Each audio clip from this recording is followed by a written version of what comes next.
Hey hello everyone, welcome back to my channel. I hope you all are doing well. তো আজকের ভিডিওতে আমরা discuss করব the difference between realistic and hyper realistic art. So let's get started. So first start করা যাক realistic art দিয়ে। তো আমি এখানে তিনটে লেবু নিয়ে নিয়েছি এবং সেগুলোকে আমি নিজের খাতায় ড্রয়িং করার চেষ্টা করব। তো এখানে দেখাই যাচ্ছে যে রিয়েল লেবুগুলো যেগুলো রয়েছে তার শেড অনেক লাইট, বাট আমি এখানে ডিপ একটা গ্রিন কালার ইউজ করেছি।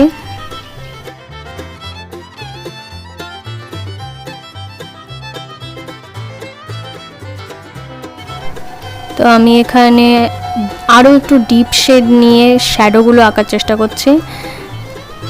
তারপর লাইট ইয়েলো কালার নিয়ে আমি এখানে লাইট শেডগুলো করার চেষ্টা করব, বাট পুরোপুরি একদম প্রমিনেন্ট করার আমি এখানে চেষ্টা করছি না। আর একদম লাস্টে আমি এখানে হোয়াইট জেল পেন নিয়ে একদম লাইটের যে শেডগুলো লাইট যেখানে পড়েছে সেগুলো আমি করার চেষ্টা করছি। আর ব্যাকগ্রাউন্ডে যে শ্যাডোটা পড়েছে তার জন্য আমি ব্ল্যাক কালার ইউজ করছি। রিয়েলিস্টিক আর্টের মধ্যে দিয়ে রিয়ালিটিকে তুলে ধরা হয়ে থাকে, বাট আর্টিস্টের ক্রিয়েশন এবং রিয়ালিটির মধ্যে যথেষ্ট ডিফারেন্স থাকে এবং সেটা চোখে দেখে বোঝা যায়।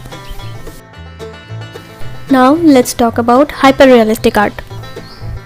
তোমরা যদি না জেনে থাকো হাইপার রিয়েলিস্টিক আর্ট কি, then Google it. Just kidding.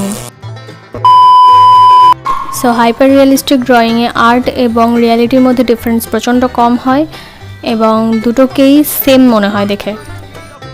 এই ড্রয়িংটার মধ্যে দেখতে পাচ্ছ স্কিনের যেসব ভাঁজ খাঁজ সব আমি দেখানোর চেষ্টা করেছি। আর এই ড্রয়িংটা কমপ্লিট করতে আমার 2 দিন সময় লেগেছে। থাকে হাইপার রিয়েলিস্টিক ড্রয়িং এখন প্রচণ্ডই ফেমাস, সবাই এখন হাইপার রিয়েলিস্টিক ড্রয়িং করতে পছন্দ করে, দেখতে পছন্দ করে। তো আজকে আমি তোমাদেরকে একটা সিম্পল হাইপার রিয়েলিস্টিক ড্রয়িং করে দেখাবো। তো আজকে আমি একটা সিম্পল পোজড এগ ড্র করব। ফার্স্টে পেন্সিল দিয়ে আমি একটা আউটলাইন করে নিচ্ছি। এবার শ্যাডো দেখানোর জন্য আমি এখানে ব্ল্যাক কালার ইউজ করছি। আমি আগেও বলেছি প্রত্যেকটা ড্রয়িংয়ে শ্যাডো সবথেকে বেশি ইম্পর্ট্যান্ট।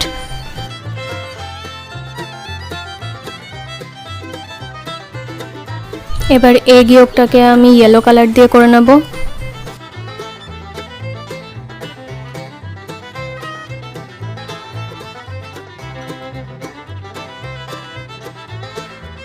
নেক্সট আমি সাইডের অংশগুলো এবং আদার্স যে সবগুলো শেড রয়েছে সেগুলো আমি দিয়ে নেব। এবার ডার্ক শেড দেখানোর জন্য আমি ডিপ কালার ইউজ করছি।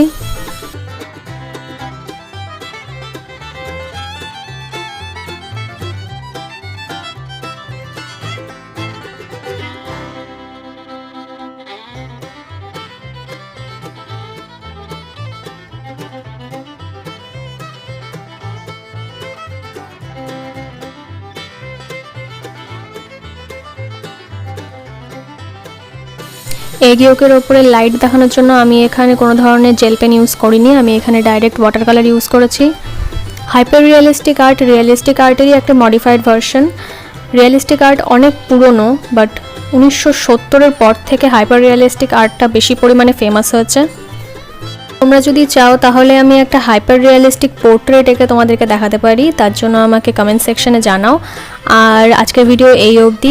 আমার চ্যানেল সাবস্ক্রাইব করতে ভুলবে না। নিচে একটা রেড কালারের বাটন দেখতে পাবে, সেটা ক্লিক করবে। বেল আইকন আসবে, সেটাও ক্লিক করবে। আমাকে ইনস্টাগ্রাম অথবা ফেসবুক পেজে ফলো করতে পারো বা টুইটারে ফলো করতে পারো, তার সব লিঙ্কই ডেসক্রিপশনে দেওয়া রয়েছে।